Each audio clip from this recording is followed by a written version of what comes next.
Hello everyone, कैसे हैं आप सब। आई होप सो कि आप सब बहुत अच्छे होंगे। मेरे प्यारे बच्चों, आज की क्लास में हम डिस्कस करेंगे अपने कुछ क्वेश्चंस जो कि बेस्ड होंगे बेसिक कंसेप्ट्स के ऊपर। लास्ट क्लास में बेटा आपने देखा होगा हमारा चैप्टर नंबर 1 स्टार्ट हो गया था, which is known as fundamental of partnership. इसके अंदर हमने अपने दो लर्निंग ऑब्जेक्टिव्स क्लियर कर लिए थे, जैसे कि हमने meaning of partnership, limit of partner, ठीक है। Person can not B enter into a partnership, वो कौन से पर्सन हो सकते हैं जिनको हम पार्टनरशिप में एंटर नहीं करा सकते, ठीक है। पार्टनरशिप डीड के कंटेंट क्या होते हैं, रूल्स जब पार्टनरशिप डीड क्या होती है, साइलेंट, ठीक है। फीचर ऑफ पार्टनरशिप फर्म के फीचर्स क्या होते हैं, कितने तरीके के पार्टनर्स हो सकते हैं, क्या पार्टनर्स की राइट एंड ड्यूटीज होती हैं। ये सारे पॉइंट्स हम कवर अप कर चुके थे अपने फर्स्ट एंड सेकंड पॉइंट पे। नाउ आज की क्लास में बेटा हम इसके ऊपर कुछ क्वेश्चंस करेंगे, और वो क्वेश्चन पास्ट बोर्ड एग्जाम्स में बेटा पूछे जा चुके हैं। तो अगर आप उन क्वेश्चंस को करते हैं तो कहीं ना कहीं आपकी जो कंसेप्ट क्लियरिटी है, अंडरस्टैंडिंग है बेसिक थ्योरीज को लेकर, वो बहुत अच्छी हो जाएगी। तो यहाँ से एमसीक्यूज पूछ लिए जाते हैं, तो वो एमसीक्यूज भी आपके कवर अप हो जाएंगे। तो मेरे प्यारे बच्चों, कुछ क्वेश्चंस मैं आपके लिए यहाँ पे लेकर आया हूँ, उसको ध्यान से आप देखिएगा। तो जैसे यहाँ पे क्वेश्चन नंबर 1 है, लिखा है कि पार्टनरशिप डीड अगर साइलेंट हो on the payment of salary to partner. तो आपको पता है अगर पार्टनरशिप डीड साइलेंट है as the payment of salary to a partner, तो आपको पता है कि उस सिनारियो में हम किसी भी पार्टनर्स को सैलरी अलाउ नहीं करते, क्योंकि जो इंडियन पार्टनरशिप एक्ट 1932 का प्रोविजन है वो ये कहता है कि पार्टनरशिप डीड साइलेंट है तो वहाँ पर किसी भी पार्टनर को कोई सैलरी नहीं दी जाएगी। लास्ट लेक्चर में मैंने आपको ये बहुत अच्छे तरीके से बताया भी था, ठीक है। अब इन्होंने लिखा भी है कि अनीता एक पार्टनर है जो क्लेम कर रही है कि क्योंकि वो सिंस मैनेज कर रही है द बिजनेस, वो पूरे बिजनेस को मैनेज कर रही है, तो वो चाहती है कि उन्हें मंथली सैलरी मिले। She should get a monthly salary of ₹10,000, यानी महीने के हिसाब से 10,000, तो पूरे साल के हिसाब से वो 1,20,000 चाहती है, क्योंकि पूरे साल में 12 महीने होते हैं। तो 12 महीने के हिसाब से देखा जाए तो पूरे साल की वो 1,20,000 सैलरी चाहती हैं। तो is she entitled for the salary, ठीक है, गिव रीजन। तो क्या आपको लगता है कि अनीता को सैलरी मिलनी चाहिए? क्योंकि देखो पार्टनरशिप डेट साइलेंट है तो स्ट्रिक्टली नो, अनीता को कोई सैलरी नहीं दी जाएगी। बिकॉज जो प्रोविजंस हैं, जो रूल्स एंड रेगुलेशंस हैं इंडियन पार्टनरशिप एक्ट 1932 के अंदर, जो पार्टनरशिप डेट साइलेंट होती है तो वहाँ स्ट्रिक्टली बोला गया है कि किसी भी पार्टनर को कोई सैलरी उस केस में अलाउ नहीं की जाएगी। सेकंड पॉइंट में लिखा है state the provision of the Indian Partnership Act 1932 regarding the payment of remuneration to a partner for the services rendered. अगर किसी भी पार्टनर को रिम्यूनरेशन यानी सैलरी वगैरह मिलती है क्योंकि वो बिजनेस को क्या दे रहा है, पार्टनरशिप फर्म को क्या दे रहा है, सर्विस, तो बताइए कि वहां पर इंडियन पार्टनरशिप एक्ट 1932 में सैलरी को लेकर, रिम्यूनरेशन को लेकर क्या बोलते हैं ना कि प्रोविजंस दिए गए हैं। तो आपको पता है प्रोविजंस जो हैं इंडियन पार्टनरशिप एक्ट 1932 के, वो तब अप्लाई होते हैं जब पार्टनरशिप डेट साइलेंट होती है, और पार्टनरशिप डेट साइलेंट है तो इट मीन्स किसी भी पार्टनर्स को यहाँ पे सैलरी अलाउ नहीं होगी। तो यहाँ पर मेरे बच्चे अगर इसके आंसर्स देखें तो आंसर्स भी मैंने आपको दिए हैं। तो आंसर नंबर फर्स्ट मैं आपके साथ डिस्कस कर चुका हूँ, ठीक है। आंसर नंबर 2 है no salary, no salary is allowed. तो साफ सी बात है कि जो क्वेश्चन नंबर 2 है उसमें हम सिर्फ यही लिखेंगे कि नो सैलरी इज अलाउड। यही प्रोविजन मेंशन है इंडियन पार्टनरशिप एक्ट 1932 में, जब पार्टनरशिप डेट साइलेंट होती है। तो यहाँ कुछ मेंशन नहीं है तो पार्टनरशिप डेट साइलेंट है, और रूल यही होगा कि किसी को कोई सैलरी नहीं दी जाएगी। थर्ड पॉइंट में लिखा है वुड अ चैरिटेबल डिस्पेंसरी, होता है ना, आप देखते होंगे लोकेलिटी में एक मिनी हॉस्पिटल होता है, यहाँ पे एक बेसिक जो हेल्थ केयर फैसिलिटीज होती हैं वो दी जाती है बेटा चैरिटेबल डिस्पेंसरीज में। मान लो एक चैरिटेबल डिस्पेंसरीज है जिसको रन कर रहे हैं 8 मेंबर्स, चलो मानते हैं सब पार्टनर्स हैं और पार्टनरशिप में इस चैरिटेबल डिस्पेंसरी को चला रहे हैं। क्या इसे एक पार्ट डीम्ड भी या पार्टनरशिप फर्म बोला जा सकता है? क्या इसे एक पार्टनरशिप फर्म माना जा सकता है? The answer is no. क्यों? क्योंकि चैरिटेबल डिस्पेंसरी से आप जो भी अगर सरप्लस कमाएंगे तो वो सरप्लस आप इन 8 मेंबर्स के बीच में नहीं बांटेंगे, क्योंकि ये एक चैरिटेबल डिस्पेंसरी है, सोसाइटी के लिए, सोसाइटी की भलाई के लिए बनाया गया है। तो इससे जो भी सरप्लस या प्रॉफिट आएगा वो इन 8 लोगों के बीच में यानी मेंबर्स के बीच में नहीं बांटा जाएगा। और पार्टनरशिप का ना बेटा एक टेस्ट होता है, एक इम्पॉर्टेंट फीचर होता है प्रॉफिट शेयरिंग। तो जिस बिजनेस में, जिस पार्टनरशिप के बिजनेस में प्रॉफिट शेयरिंग ही नहीं हो रहा है तो हम उसे पार्टनरशिप फर्म नहीं कह सकते। तो यस, ये चैरिटेबल डिस्पेंसरी एक पार्टनरशिप फर्म नहीं कहलाई जा सकती है। तो यहाँ पे इसका आंसर क्या होगा बेटा? इसका आंसर होगा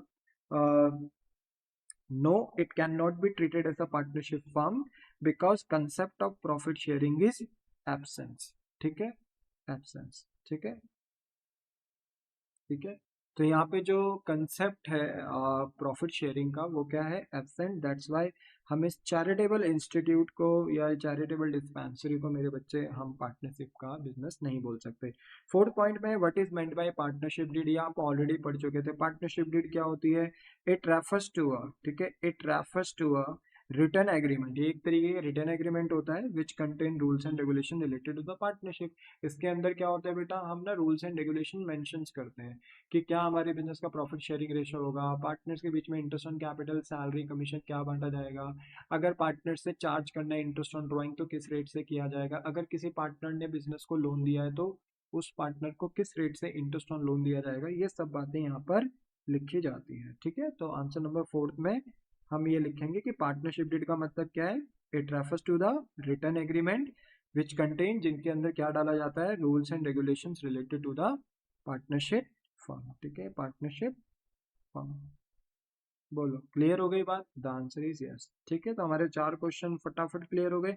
इसके बाद है फिफ्थ पॉइंट, एबीसी मान लो 3 पार्टनर है, डिसाइड कर रहे हैं कि interest on capital will be provided to each partner at the rate 5% per annum. इन्होंने डिसाइड किया कि हर पार्टनर को इंटरेस्ट कितना मिलेगा, 5% per annum.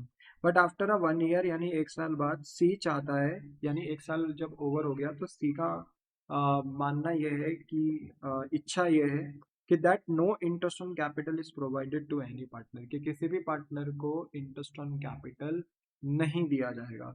State can see do this, क्या सी ऐसा कर सकता है? भाई देखो, ऐसा वो बिल्कुल भी नहीं कर सकता है। क्यों नहीं कर सकता है? क्योंकि उन्होंने ऑलरेडी एग्रीमेंट बना रखा है कि हर पार्टनर को इंटरेस्ट कितना मिलेगा, 5%। अब अकेले सी के चाहने से ऐसा नहीं होगा, उन्हें पार्टनरशिप डीड में अल्टरेशन करना पड़ेगा, दोबारा मेंशन करना पड़ेगा कि भाई अब हम किसी भी पार्टनर को इंटरेस्ट ऑन कैपिटल नहीं देना चाहते, तो ऐसा हो सकता है। अदरवाइज उन्होंने पार्टनरशिप डीड में ऑलरेडी मेंशन करा है कि भाई हम 5% का क्या देंगे हर एक पार्टनर को इंटरेस्ट। तो सी के अकेले चाहने भर से ऐसा पॉसिबल नहीं है। तो अगर हम इसका आंसर मेंशन करें फिफ्थ का मेरे बच्चे, तो हम लिखेंगे नो, सी कैन नॉट। ठीक है, she can not do this because there is a no such agreement with in the partners, क्योंकि ऐसा कोई एग्रीमेंट नहीं है पार्टनर्स के बीच में। पार्टनर्स के बीच में तो agreement 5% per annum interest on capital को लेकर है। तो यस, 5% का इंटरेस्ट ऑन कैपिटल मिलता रहेगा हर एक पार्टनर को। अगर सी अकेला चाहे भी तो भी ऐसा वो नहीं कर सकता है। ओके, नेक्स्ट है sixth question, state the provision of the Indian Partnership Act 1932। बताइए कि वो कौन से रूल्स हैं इंडियन पार्टनरशिप एक्ट 1932 के अंदर जो कि रिलेटेड है, रिगार्ड करते हैं किसको, interest on partners capital and interest on partners loan को, when there is no partnership deed. तो अगर मान लो कि अगर पार्टनरशिप डीड अवेलेबल नहीं है, तो बताइए इंडियन पार्टनरशिप एक्ट 1932 में वो कौन से प्रोविजंस, रूल्स, प्रोविजंस का मतलब क्या है यहाँ, रूल्स जो मेंशंस करे गए हैं regarding interest on partners capital को लेकर और इंटरेस्ट ऑन पार्टनर्स लोन को लेकर। तो आपको बहुत अच्छे से पता है बेटा, मैंने लास्ट क्लास में बताया भी था कि जब पार्टनरशिप डीड साइलेंट होती है, एब्सेंस होती है पार्टनरशिप डीड, तो वहां पर इंटरेस्ट ऑन कैपिटल को लेकर रूल क्या है कि नॉट अलाउड, किसी भी पार्टनर को इंटरेस्ट ऑन कैपिटल नहीं मिलेगा। और जो इंटरेस्ट ऑन पार्टनर्स लोन है वो अलाउ होगा 6% पर एनम से, दैट्स इट। तो अगर हम देखें तो हमारा जो क्वेश्चन नंबर 6 है, ठीक है, क्वेश्चन नंबर 6 है, ठीक है, तो याद रखना हमारा क्वेश्चन नंबर 1 हो चुका है, 2 भी हो चुका है, 3 भी हो चुका है, 4 5 भी हो चुका है, सिक्स में अभी हम है। तो जो हमारा 6 क्वेश्चन है उसमें हमें बताना है कि interest on partners capital and interest on partners loan को लेकर क्या रूल है जब पार्टनरशिप डीड साइलेंट है, तो वो मैं बता चुका हूँ। तो इसका आंसर यहाँ पर भी मेंशन है, आंसर नंबर 6 में, कि interest on capital not allowed और सिर्फ इंटरेस्ट ऑन लोन अलाउ होगा 6% पर एनम बेसिस पे फ्लैट। ठीक है, इसके बाद 6th क्वेश्चन हमारा कंप्लीट हो गया मेरे बच्चे।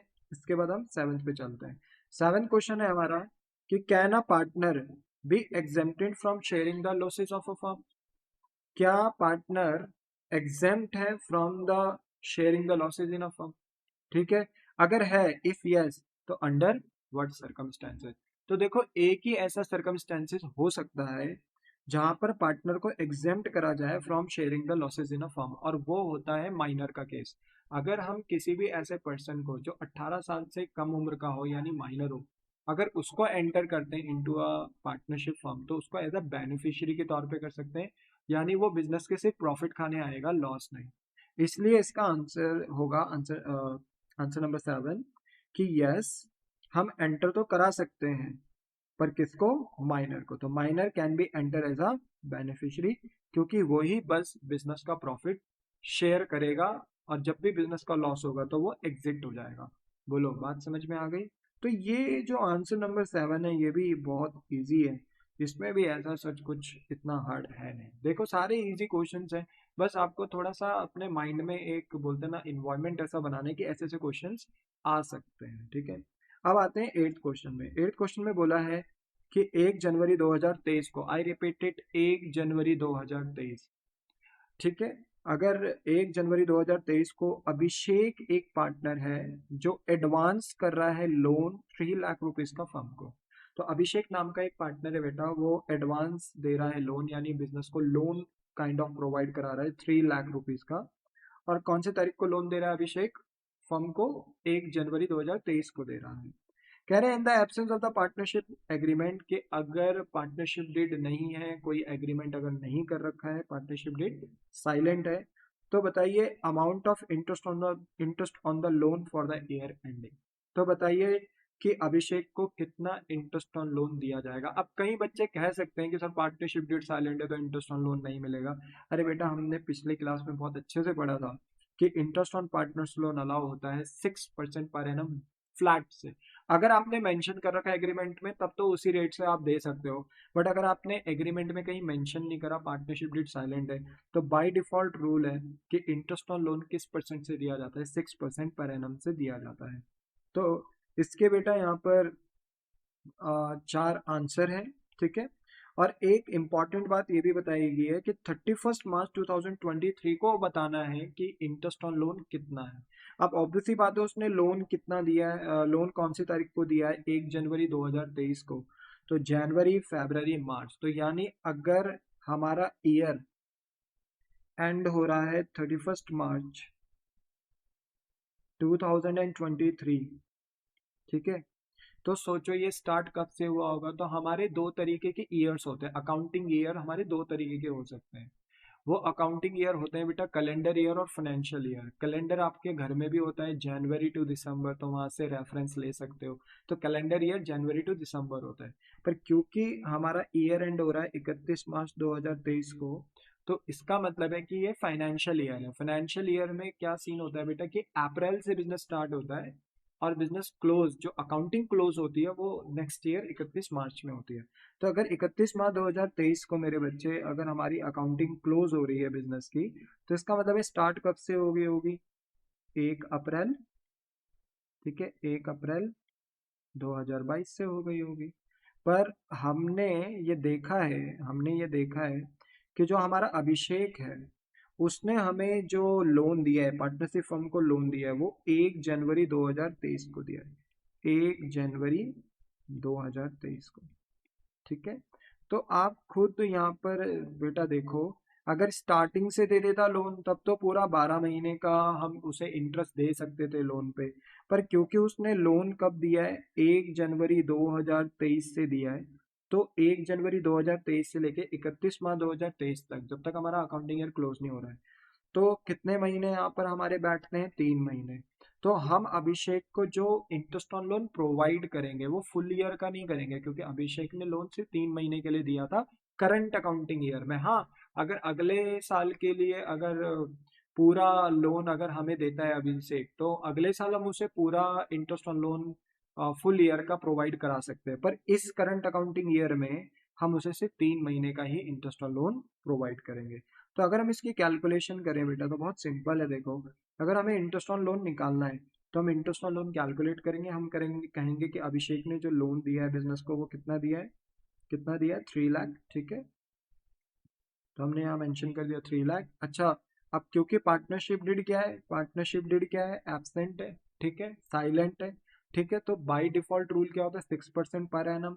तो यहाँ पर ना बेटा हम 6% अप्लाई करेंगे। अब क्योंकि 6% अप्लाई तो कर दिया 6/100, पर क्योंकि पर एनम भी होता है, तो ये 6% का जो इंटरेस्ट ऑन लोन है, ये तो पूरे ईयर के हिसाब से अप्लाई हो रहा है। पर क्योंकि अभिषेक ने सिर्फ 3 महीने के लिए ही लोन दिया था फर्म को करंट अकाउंटिंग पीरियड में, इसलिए बेटा उसे सिर्फ 3 महीने का ही, ठीक है, सिर्फ 3 महीने का ही इंटरेस्ट मिलेगा आउट ऑफ 12 मंथ, ठीक है। तो ये प्रोपोर्शनेट हो जाएगा कि 3 महीने का ही हम इंटरेस्ट देंगे आउट ऑफ 12 मंथ। तो अगर आप इसको सॉल्व करते हो ना, तो आपका इंटरेस्ट ऑन लोन निकल कर आता है 3 महीने का 4,500, ठीक है। तो आप इसको सॉल्व कर सकते हो, 6 1 जा 6 2 जा 12, बाकी 2 0 से 2 0 कैंसिल, 3,000 × 3 हो जाएगा 9,000, 9,000 डिवाइडेड बाई 2 करोगे, हाफ करोगे तो 4,500 होगा। तो इंटरेस्ट ऑन लोन जो यहाँ पे बनेगा 3 महीने का, वो कितना बनेगा, 4,500। बोलो, बात समझ में आ गई। तो इसका आंसर क्या है, 4,500। अब देखो, अगर कोई बच्चा ऐसे भी करता ना, अगर 3/12 अगर प्रोपोर्शनेट नहीं करता, सीधा 3 लाख का 6% निकाल लेता, मान लो बाई चांस, ठीक है, तो आपका आंसर आता है 18,000। और एमसीक्यू में ना 18 भी है, समझ में आया, 18 भी है। तो देखो, बिल्कुल एकदम फोकस्ड होकर अपना, बोलते हैं, क्वेश्चन को ध्यान से पढ़ना है और उसका आंसर करना है, ठीक है। तो अब मान लो गलती से 18,000 किसी का आ गया पूरे साल के हिसाब से, तो वो तो यही समझेगा कि मेरा 18,000 सही है, देखो मैच कर रहा है। तो आपको कंसेप्ट पता होना चाहिए, 18,000 का हम दे सकते थे इंटरेस्ट ऑन लोन अगर लोन पूरे साल भर का प्रोवाइड होता। अगर हमारा अभिषेक लोन देता 1 अप्रैल को, ठीक है, तो हम दे सकते थे 18,000 का इंटरेस्ट पूरे साल का। पर क्योंकि लोन ही 1 जनवरी से दिया गया है, तो 1 जनवरी से मार्च तक सिर्फ 3 महीने होते हैं, इसलिए प्रपोर्शनेट करना जरूरी है। तो यहाँ पे आपका इंटरेस्ट ऑन लोन 4,500 बैठ गया है। फिर 9 पॉइंट में लिखा है कि do all firms need a deed and registration. क्या पार्टनरशिप फर्म को पार्टनरशिप डीड या रजिस्ट्रेशन की नीड होती है, कंपलसरी है? तो देखो, कहीं भी पार्टनरशिप एक्ट 1932 में ये मेंशन नहीं करा गया है कि कंपलसरी है। हाँ, वॉलेंट्री है, आप पार्टनरशिप डीड रिटर्न एग्रीमेंट करना चाहो तो आपकी इच्छा पे है, अदरवाइज आप ओरल भी कर सकते हो, है ना, म्यूचुअल एग्रीमेंट भी कर सकते हो, जरूरी नहीं कि डीड बनाओ रिटर्न एग्रीमेंट्स करो, आप ओरल भी कर सकते हो, ठीक है। अच्छा, रजिस्ट्रेशन हमने फीचर्स में देखा था, रजिस्ट्रेशन कंपलसरी नहीं है, मैंडेटरी नहीं है, आप चाहे तो बिना रजिस्ट्रेशन के भी चला सकते हो, पर इट इज गुड कि आप रजिस्ट्रेशन कर लो, तो बेहतर है। कल के दिन अगर आपको किसी के ऊपर क्लेम स्यू करना हो तो आप कर सकते हो कोर्ट में जाके। तो वही वाली बात है, डीड और रजिस्ट्रेशन कंपलसरी नहीं है, मैंडेटरी नहीं है, बट वॉलेंट्री है, ठीक है, आपकी इच्छा के ऊपर है कि आप करना चाहते हो कि नहीं करना चाहते हो। तो 9 पॉइंट में लिखा है कि no, mandatory deed and registration is not required. Mandatory deed and registration जो है रिक्वायर्ड नहीं है, ना ही कोई पार्टनरशिप डिड, ना ही कोई रजिस्ट्रेशन मैंडेटरी रिक्वायर्ड नहीं है as per the Indian Partnership Act 1932। बोलो, क्या आपको बात समझ में आती है? The answer is yes. देखिए बात, 10 पॉइंट या 10th क्वेश्चन है आपके पास। सुरेश एंड रमेश आपके पास पार्टनर है फर्म में, इनकी कैपिटल है 3 लाख एंड 4 लाख रिस्पेक्टिवली, और they do not have a partnership deed. फिर से इनकी पार्टनरशिप डीड नहीं है। रमेश वांट्स की, वो चाहता है कि प्रॉफिट जो शेयर हो वो in the ratio of capital हो, यानी ये चाहते हैं कि इनका प्रॉफिट शेयरिंग रेशो ऐसा हो जाए, मान लो S for Suresh and R for Ramesh. तो सुरेश की कैपिटल है 3 लाख, रमेश की कैपिटल है 4 लाख, तो इनका रेशो बनाना चाहते हैं। तो अगर हम इनका रेशो बनाएंगे, 5 0 कैंसिल, रेशो बनेगा 3:4। तो कह रहे हैं प्रॉफिट शेयरिंग रेशो 3:4 रख दिया जाए। तो भाई आपको पता है कि जब पार्टनरशिप डीड साइलेंट होती है, ठीक है ना, they do not have a partnership deed मतलब पार्टनरशिप डीड साइलेंट है, और उस केस में फिर प्रॉफिट शेयरिंग रेशो इक्वल होता है। तो 3:4 नहीं होगा, ठीक है, 3:4 नहीं होगा, 1:1 होगा। तो 1:1 सही है, पर आप 3:4 नहीं रख सकते, कैपिटल के रेशो में नहीं रख सकते, ठीक है। तो इसका आंसर मैंने मेंशन करा है मेरे बच्चे। तो यहाँ पे लिखा है कि when partnership deed is silent, अगर पार्टनरशिप डीड साइलेंट होती है तो प्रॉफिट शेयरिंग रेशो क्या हो जाएगा आपका, बीइंग इक्वल, ठीक है। अब लास्ट क्वेश्चन पे आए, क्वेश्चन नंबर 11। तो लिखा है, देखो आरएसटी आपके पास 3 पार्टनर्स हैं, ठीक है, पार्टनरशिप के बिजनेस में, और इनका जो बिजनेस है वो मैन्युफैक्चरिंग यानी चीज़ों को बनाने, और डिस्ट्रीब्यूट यानी सेल्स करने का है। अच्छा, क्या ये बनाते हैं और क्या ये बेचते हैं? एजुकेशनल सीडीज ये बनाते हैं और बेचते हैं, ठीक है। और ये जो बिजनेस में एंटर हुए, ये हुए 1 अप्रैल 2006 को। कह रहे हैं R looked after the business development. R का काम है बिजनेस को डेवलप करना, एस का काम है कि जो भी कंटेंट है वो अवेलेबल कराना, यानी कंटेंट को डेवलप करना, और टी का काम है कि जो भी इस बिजनेस के लिए, इस प्रोजेक्ट के लिए पैसा चाहिए वो पैसे अरेंज करना। तो सबका अपना अलग अलग काम है, तीनों पार्टनर मिलकर इस बिजनेस को चलाना चाहते हैं और इन्होंने अपनी जो भी ड्यूटीज है वो असाइन कर दी है। कहा at the end of the year कि जब बिजनेस बंद हो रहा, बिजनेस क्लोज हो रहा है, अकाउंटिंग ईयर जब क्लोज हो रहा है यानी 31 मार्च 2007 को, तो आर वांटेड कि उसको सैलरी मिलनी चाहिए 5,000 per month for the additional work he did, क्योंकि आर ने एक्स्ट्रा कुछ वर्क कर दिया, इसलिए आर को क्या मिलनी चाहिए, अलग से सैलरी भी मिलनी चाहिए।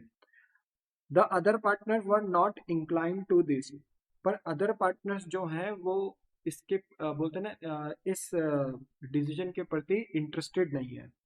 How would you reduce this with in the ambit, ambit का मतलब होता है behalf of the Indian Partnership Act 1932। तो आप इस मामले को कैसे शॉर्ट आउट करोगे as per the Indian Partnership Act 1932। तो आपको पता है कि कहीं भी ऐसा मेंशन नहीं है कि आर को सैलरी मिलनी चाहिए थी। आर कह रहा है कि ये आर की इच्छा है कि मैं एक्स्ट्रा काम कर रहा हूँ तो मुझे 5,000 की सैलरी मिलनी चाहिए, पर कहीं पार्टनरशिप डीड में मेंशन तो है नहीं, कहीं अलग से मेंशन तो करा नहीं है, इसका मतलब पार्टनरशिप डीड साइलेंट है। और जब पार्टनरशिप डीड साइलेंट होती है बेटा, तो किसी भी पार्टनर को सैलरी अलाउ नहीं होती है। तो यहाँ पे आंसर हो जाएगा no additional salaries, no additional salaries provided to R, R को कोई एडिशनल सैलरी नहीं दी जाएगी because partnership deed silent, because यहाँ पार्टनरशिप डिड क्या है, साइलेंट है for the treatment of salary, क्योंकि यहाँ इन्होंने सैलरी के ऊपर कोई स्पेसिफिक बात नहीं बोली है, पार्टनरशिप डिड में कोई एग्रीमेंट नहीं बना रखा है, दैट्स वाई आर को कोई भी सैलरी अलाउ नहीं की जाएगी। ठीक है, तो दिस इज द क्वेश्चन, ये सारे क्वेश्चन है बेटा। ठीक है, आप वीडियो पॉज करके इन सारे क्वेश्चंस का स्क्रीनशॉट ले सकते हो, फिर इन्हें कॉपी कर सकते हो। ठीक है, और ये इनके सॉल्यूशंस हैं। ठीक है, अगर आपको इनके सॉल्यूशन चाहिए तो ये इनके सॉल्यूशंस हैं। ठीक है, तो ये इनके सॉल्यूशंस, तो आप इनके सॉल्यूशंस भी वीडियो पॉज करके कॉपी कर सकते हो। ठीक है, सो दैट्स इट मेरे बच्चों। हमने अपने जो भी बेसिक कंसेप्ट थे, जो भी हमने फर्स्ट एंड सेकंड पॉइंट में पढ़े थे, इनके सारे के सारे क्वेश्चंस कर लिए हैं। जो भी बेसिक कंसेप्ट क्वेश्चंस बन सकते थे वो मैंने बता दिए हैं। अब नेक्स्ट क्लास में मैं आपसे डिस्कस करूंगा बेटा कि हम कैसे प्रॉफिट एंड लॉस एप्रोप्रिएशन को बना सकते हैं। ठीक है, आई होप सो कि आपको आज की क्लास बहुत अच्छे तरीके से समझ में आई होगी और आप अच्छे से समझ पाए होंगे कि क्या हम यहाँ पर क्वेश्चनों में डिस्कस कर रहे थे। ठीक है, और अगर आपके कोई भी डाउट रह जाते हैं अभी भी, तो फिर आप YouTube के कमेंट सेक्शंस में अपने डाउट पूछ सकते हो। एज फास्ट पॉसिबल मैं आपके डाउट्स के आंसर्स करने की पूरी पूरी कोशिश करूँगा। ठीक है, तो मैं मिलता हूँ बेटा आपको नेक्स्ट लेक्चर में। टाटा बाय बाय, से